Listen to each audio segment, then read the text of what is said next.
Hey everybody, welcome to the Canadian Job Search Podcast. My name is John Ribeiro and I will be your host. I'll be interviewing recruiters, hiring managers, and experts to help you land your next job sooner. Just a quick reminder to download your high-converting resume template that's been proven to get you more job interviews at resumetemplate.canadianjobsearchacademy.com. And if this episode resonates with you, then remember to subscribe, comment, and share. Thank you and welcome to the show. Hey everybody, welcome to the Canadian Job Search Podcast. My name is John Ribeiro, and today we've got a very special guest. He's an emotional intelligence expert, and I'm so looking forward to speaking with him, Jamelle Lindo. Jamelle Lindo is an emotional intelligence leadership coach, trainer, and speaker with over 11 years of diverse learning and development experience. During this time, he's worked with thousands of professionals across Canada to help them level up through practical application of emotional intelligence and mindfulness-based strategies. Well, welcome to the show, Jamelle. Thank you so much for having me, John. It's a pleasure to be here. Yes, and you and I, we've known each other over the years, and I'm so happy that we're finally sitting down to have this conversation to talk about emotional intelligence in the workplace, because I know this is one of the things that employers are looking for today, and one of the things that is actually going to help them just separate and stand out from the rest of the competition that's out there is being able to show this. So this is why I think this topic is incredibly timely, especially as we go through and we're now into the second year of this pandemic. I'm looking forward. I'm very excited about this conversation with you. Same here, man. I can't wait to share, what it is that I have to share, and I hope that your audience finds it valuable. Yeah. So let's jump right into this. Jamelle, what is exactly emotional intelligence? I know I saw it in one of your videos, but just for our audience members who are listening in, what is emotional intelligence? Yeah. So great question. Great place to start because there's a lot of disinformation about it. And so if I were to simplify it, what I would say is emotional intelligence is basically your ability to be smart about emotions, not just your emotions, but also the emotions of others. If I were to simplify it even more than that, I would say that emotional intelligence is simply people skills. That's all it is. Your ability to deal with people, you yourself, you're a person, everyone that you interact with is a person. What does that look like?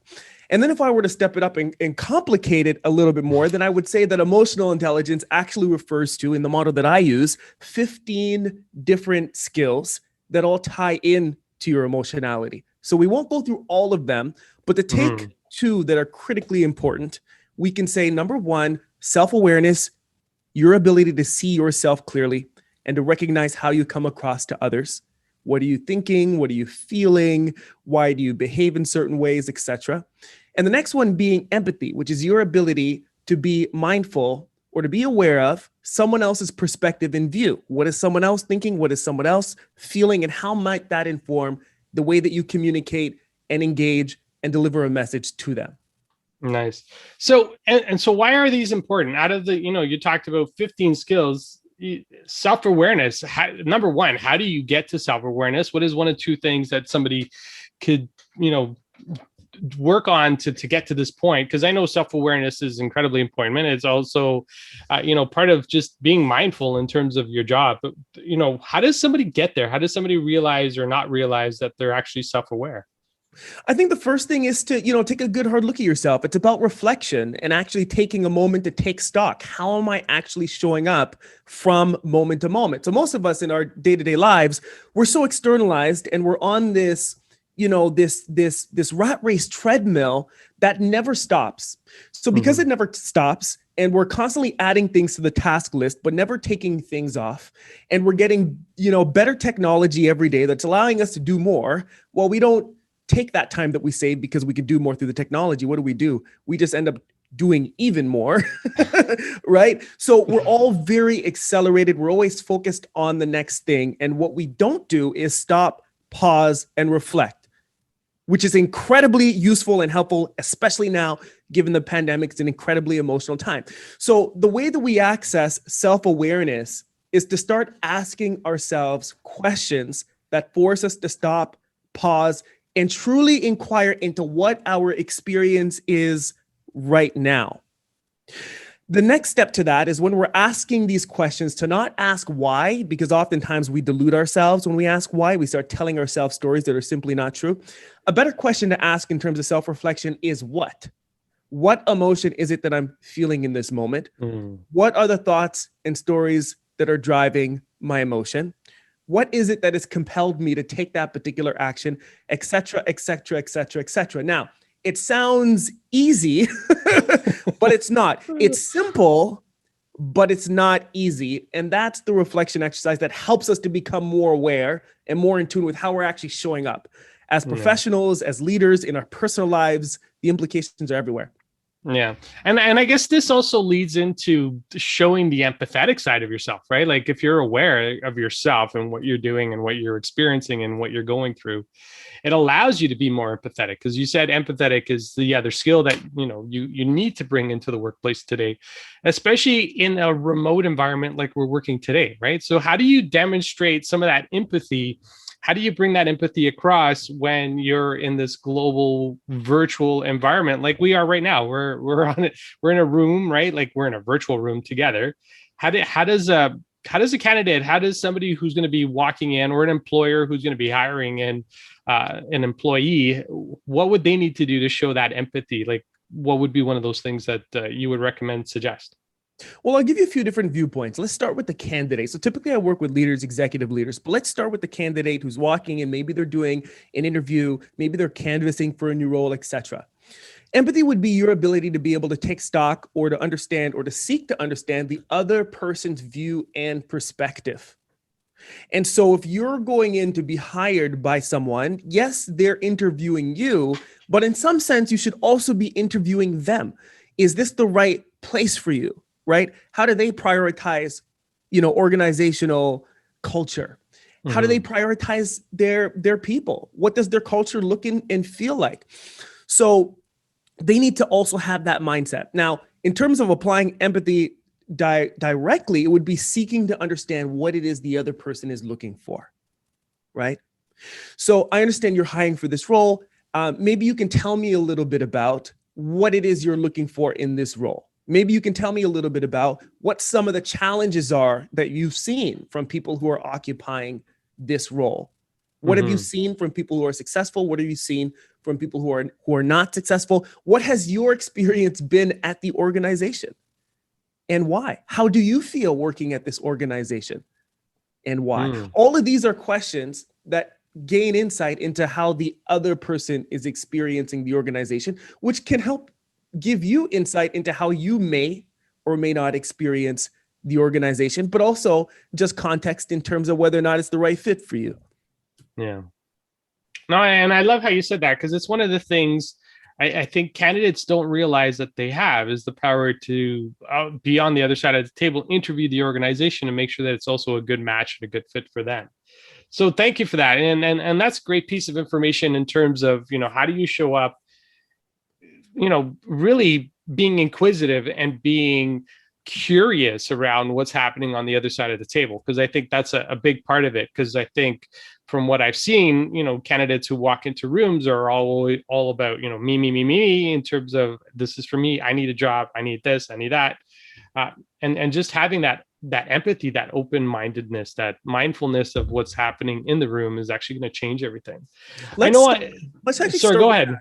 There's one thing that you said there that was super interesting, right? The candidate goes in and they're in this me. I want the job. I.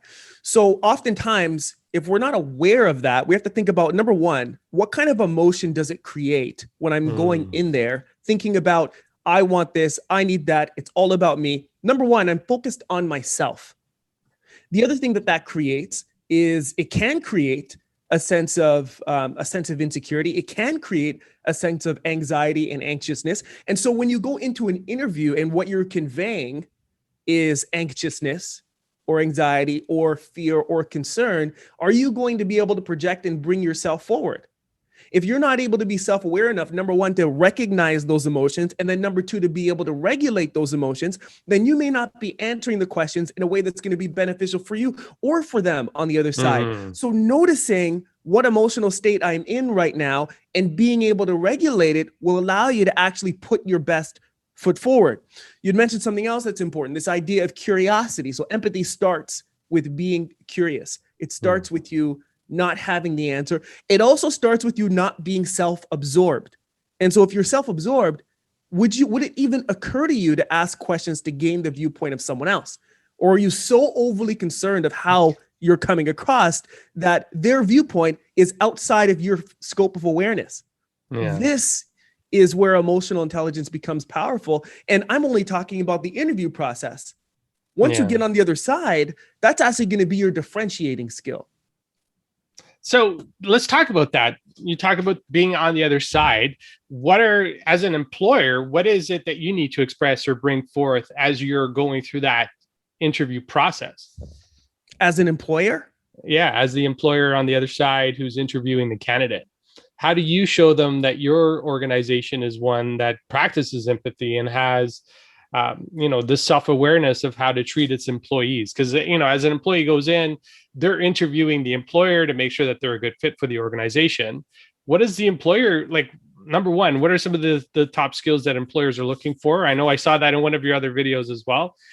What are they looking for? And then what does an employer need to do in terms of conversation and bring that across the table to let the candidates know what's actually happening inside their organizations?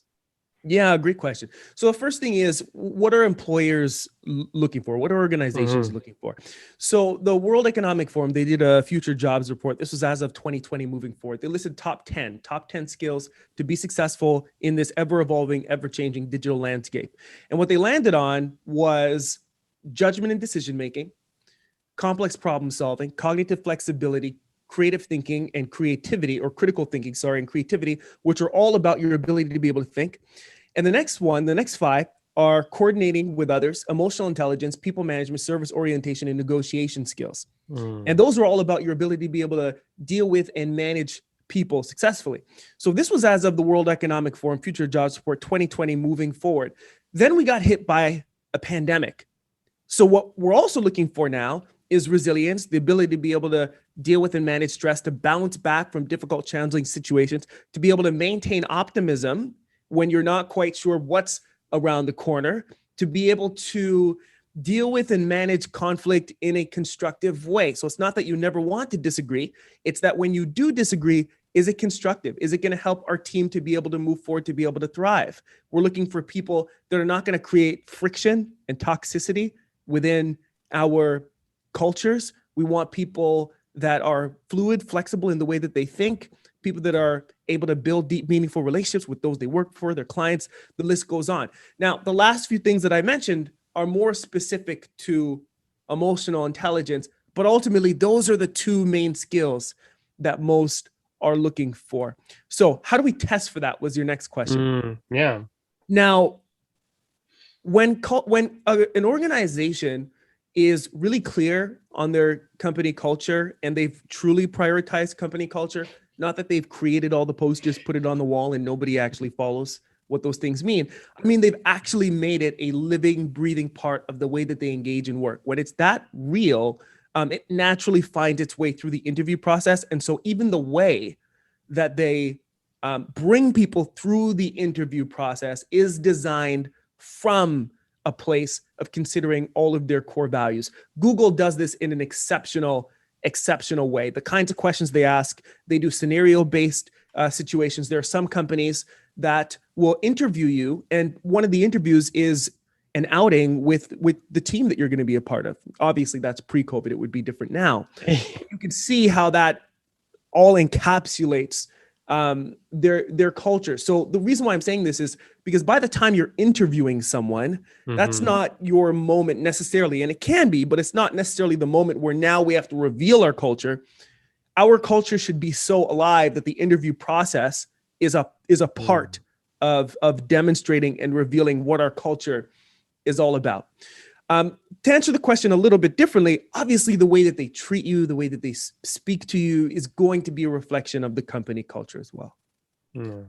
No, and I like that. And I really liked how you explained, actually, to understand for an organization, because one of the things that I'm hearing, one of the things that I'm seeing throughout my interviews with organizations and leaders and recruiters inside those organizations is that, you know, they're at a point where they're having challenges retaining talent, right? They're having challenges even bringing people through the recruiting cycle inside their organization. So having, you know, a very clear culture, and this is part of where the candidate needs to do his research, or their research, or her research, is really looking into, you know, what is the culture, and are they living the culture? And I love how you express that, you know, really having that culture out there and just being a part of it. So as we start to move forward, and, you know, as we're in the midst of this pandemic, what do you feel is different? I know you touched on a few things already where, you know, you talked about, you know, inside the pandemic, there's these additional skills, but if you could just elaborate on those a little bit more, what do candidates or even organizations need to do to make sure that they have talent retained within their organizations with these new additional skills that they're looking for? Yeah, great question. So I'll approach this one from the leadership perspective, because typically I'm working with executive leaders or senior leaders. And so really, this is a time where leaders really need to lean into empathy. That's the ability to be able to seek to understand somebody else's view and perspective. Interpersonal relationships is your ability to build deep, meaningful relationships and connections with others. And the reason why those two skills are critical, among many others, is because we don't have, you know, the off conversation in the hallway when you're passing someone. We don't have the water cooler conversation. We don't have any of those things anymore where we can kind of just casually connect. And so you have to consciously create those opportunities in the virtual space. The other thing is, it's an emotional time for everyone, right? And so we need to create a space where people can express some of what they're experiencing. Otherwise, all of that emotion just kind of ends up being the elephant in the room, and it prevents us from truly being able to connect with and engage with the task at hand. So what we still need to do in order to deliver for our clients. So leaders have to be able to create the psychological safety for people to be able to share really where they're at and really what's happening for them in the midst of this entire situation. And by doing so, it helps to alleviate some of the pressures, some of the tensions in the air, so that we can say, okay, this is the scenario. Leaders have to also express where they're at and what they're feeling and why. And once we can clear the air in that way and even make a habit of that, then we can say, yes, this is the reality of the situation. This is what we're facing. Here's what we're feeling. And here are still the things that we need to accomplish. Here are the demands that we still face. So given the scenario situation, how can we still meet the needs of our clients? How can we still deliver for them? How can we still bring our best selves forward? And let's work together to really figure out what that looks like. So having those kinds of conversations is critical. In that description, I had mentioned one other skill, which is reality testing. Reality testing is the ability to speak or to recognize the difference between the objective reality and how I feel about something. And that's a little bit counterintuitive for most, because most people say, are you telling me then, Jamelle, that a part of emotional intelligence is not being emotional? And I'm saying, yes, absolutely. A part of emotional intelligence is about seeing the difference between this is how I'm feeling and this is the reality of the situation, and honoring both and using both as sources of information to be able to inform how we move forward, how we take action. So you've got a lot of great information there, and thank you for sharing that. So this has been, and I've actually had some conversations with some leaders in and around this thing around vulnerability, right? So, and as a leader, and actually some of the candidates that are listening, some of the people listening to the show, some of them are already leaders in existing roles, and some of them are leaders who are looking for new roles. How do you show that vulnerability, but still maintain that position of influence in leadership? Because I think that's an interesting, and I'd love for you just to explain that or just explore that, especially for a lot of the candidates, a lot of the audience members that are listening to this, are in different countries. This podcast is out in 107 countries. So some of them this is a new and foreign thought to them. So if you could just expand and explore that a little bit, I'd love for you to just to get your perspective. How do you show that vulnerability, but still have that influence and leadership? Yes. And how do you bring that across? Yeah. The key is not to abandon your responsibility as a leader. You can be unsure, you can be uncertain, you can be stressed, you can be frustrated, you can be angry. But you still have a responsibility as a leader, and we still need to move towards something, even if there isn't absolute clarity. And we still need to have confidence that you're still committed, that you're still bought in to moving us forward. That's the key. So yes, this is what I'm feeling. Yes, this is what you're feeling. Yes, this is the reality of the difficulty of the situation. And this is still our responsibility. And this is still our commitment to the client. And this is still my commitment to you. What can we do? So I'm being vulnerable by sharing genuinely where I'm at. There's some authenticity there. But I'm also saying this is still what we need to accomplish. How can we do that? If I only express my vulnerability and I abandon my post or my responsibilities, then I've waved the white flag, and there's no one to follow anyways, because I basically checked out. So it's just striking a balance between those two things.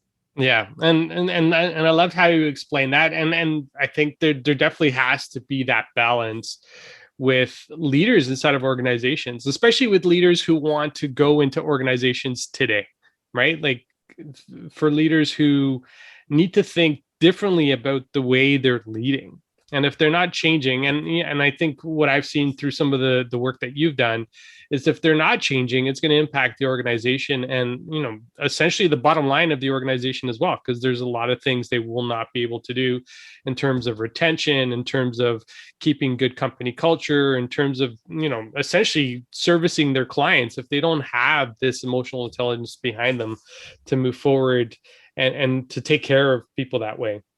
Absolutely.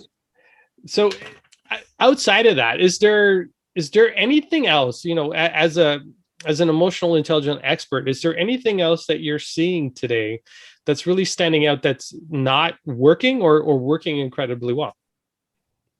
Yeah, I think that there are things on both sides of those spectrums. And so one of the main challenges is, and this is for once you have acquired the job, especially if you haven't had the full experience virtually yet, is to make sure you set boundaries between your work life and home life.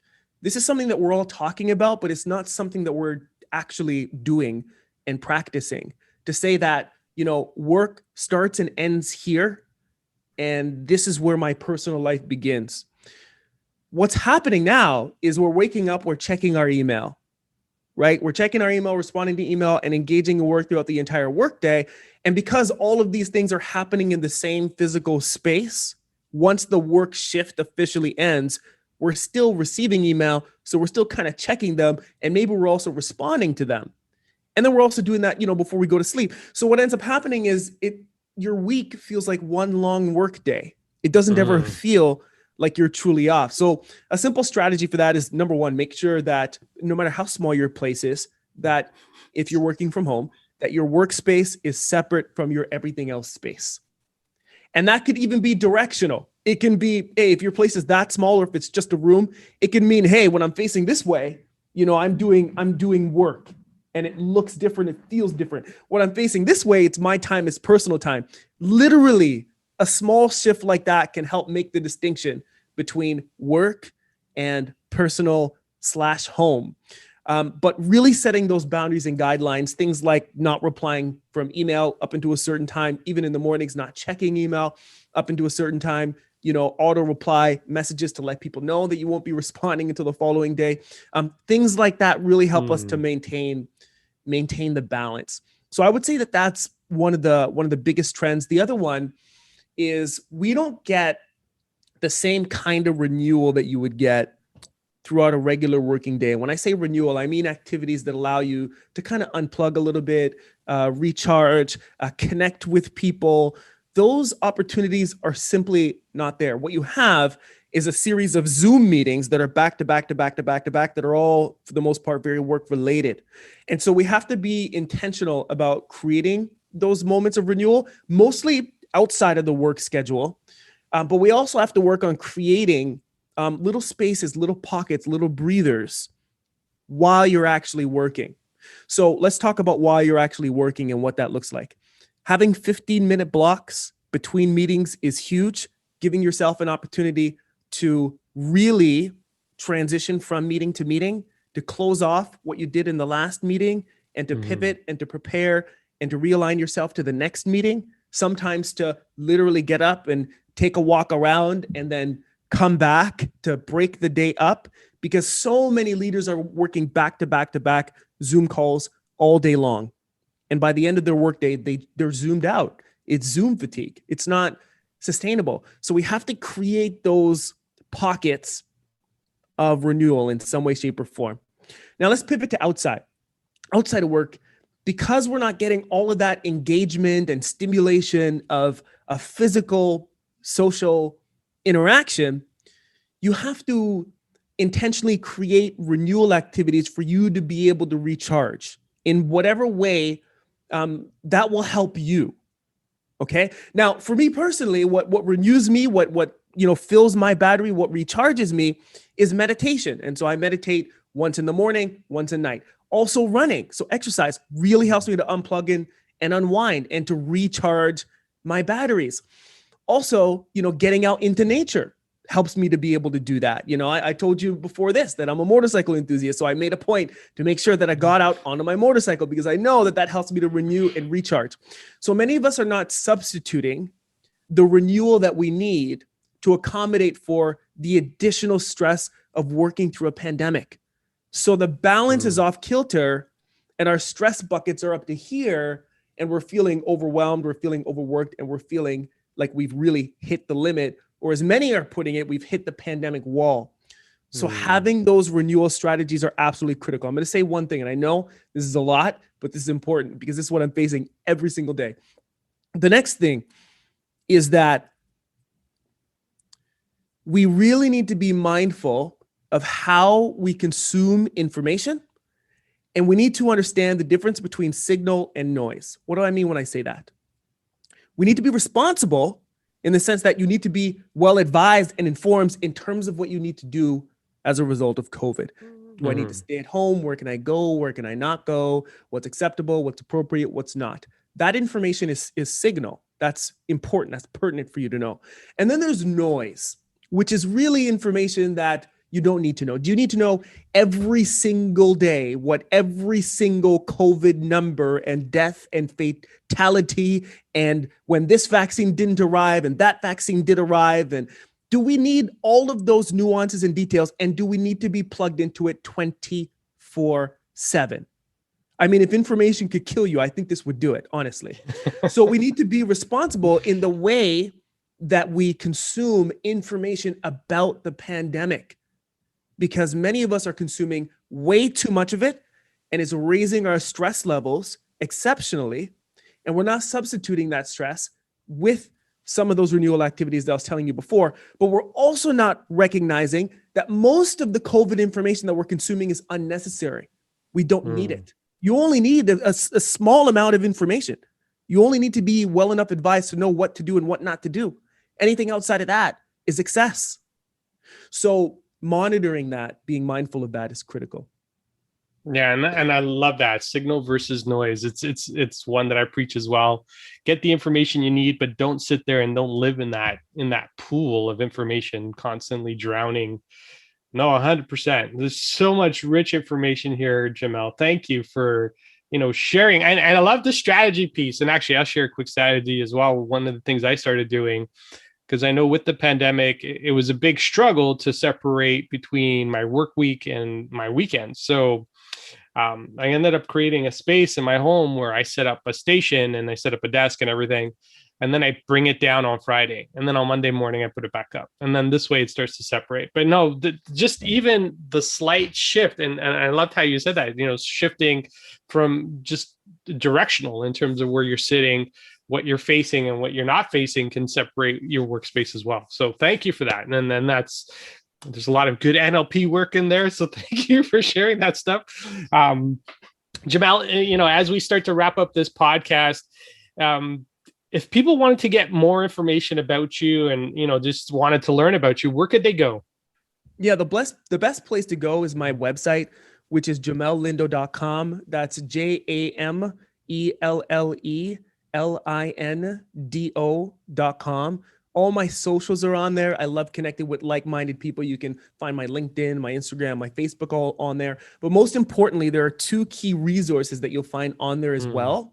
One is a self-awareness 30-day accelerator workbook, which is basically the starting point for emotional intelligence. It's what I use for all of my paying clients. I give the same resources away to people who just want to start the journey. It will walk you through and explain how you can start to grow your self-awareness and build that reflection that I spoke about earlier on. And the next thing that I have on there is a 7-minute body awareness mindfulness meditation. And that's an incredibly helpful tool, probably one of the most helpful tools in terms of the clients that I've been working with, because it helps to ground us. It helps to center us. It helps us to be able to unplug and to recharge and to regain mental, emotional balance and control. It's a 7-minute process. My recommendation is once in the morning, once at night. And I can guarantee you that if you do that consistent practice in 30 days, you will feel like a new person. Yeah, no, absolutely. I think I've even listened to your meditation earlier on when you were first putting it together. Yeah, no, for sure. Definitely a strong recommend. I'll make sure that I include the link to your website as well. And who doesn't love free, not just free resources, but resources that are going to really make a difference. So I'll definitely include that as part of the show notes, a link to your website with those resources. And Jamelle, thank you again for being a part of the show. And thank you for sharing your insights and your expertise with all of us, and really, showing us what we need to do to stand out in today's, job market as a candidate, but also as a leader, right? And I love how you touched on that. You're more than welcome, John. Thank you so much for having me. It's been an absolute pleasure. All right, everybody. So that is it for this episode of the Canadian Job Search Podcast. Wishing you all a great one. Have a great day. Take care.